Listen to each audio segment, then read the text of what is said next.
আসসালামু আলাইকুম প্রিয় দর্শক, সবাইকে আমার চ্যানেলের পক্ষ থেকে অভিনন্দন এবং শুভেচ্ছা। এবং যারা ফেসবুক পেজ থেকে দেখছেন পেজটা ফলো করবেন, এবং যারা ইউটিউব চ্যানেল থেকে দেখছেন অবশ্যই সাবস্ক্রাইব করবেন। তো যাই হোক, ফেসবুক পেজটা ফলো করবেন আর চ্যানেলটা সাবস্ক্রাইব করবেন। তো ভিডিওটা দেখুন, খুব সংক্ষেপে আপনাদের আমি শেখাচ্ছি কিভাবে একটা রিলস ভিডিও ডিলিট করতে হয়।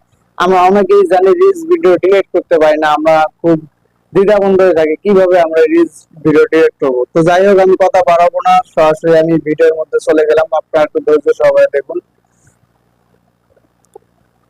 তো এখানে আমরা ফেসবুক অফিসিয়াল অ্যাপসে যাব আর কি। তো যাই হোক, ফেসবুক অফিসিয়াল অ্যাপসে ঢুকলাম।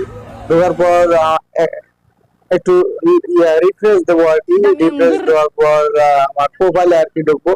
তো যাই হোক, প্রোফাইলে ঢুকলাম। ঢোকার পর রিলস, এখানে আর কি রিলস শো করবে, আমার রিলস শো করে নাই। তো রিলসে চাপ দেওয়ার পর আপনার কোন রিলস ভিডিওটা ডিলিট করবেন সেটা ওপেন করবেন। তো যাই হোক, আমি নিচের দিকে যাচ্ছি। তো আমি এটা এটা আমি ডিলিট করব। তো আপনাদের একটু দেখাচ্ছি। তো এটা ডিলিট করব। তো এটা নিচে থ্রি ডট আছে, এখানে এখানে চাপ দেওয়ার পর ডিলিট অপশন আসবে, তো ডিলিট করে দেব। তো খুব সোজা একটি কাজ, এটাই আমরা অনেকে করতে পারি না। তো যাই হোক, ডিলিট করলাম। ডিলিট করার পর দেখবো যে এটা আছে কিনা। তো আবার রিফ্রেশ দিলাম, দেওয়ার পর দেখলাম যে নাই।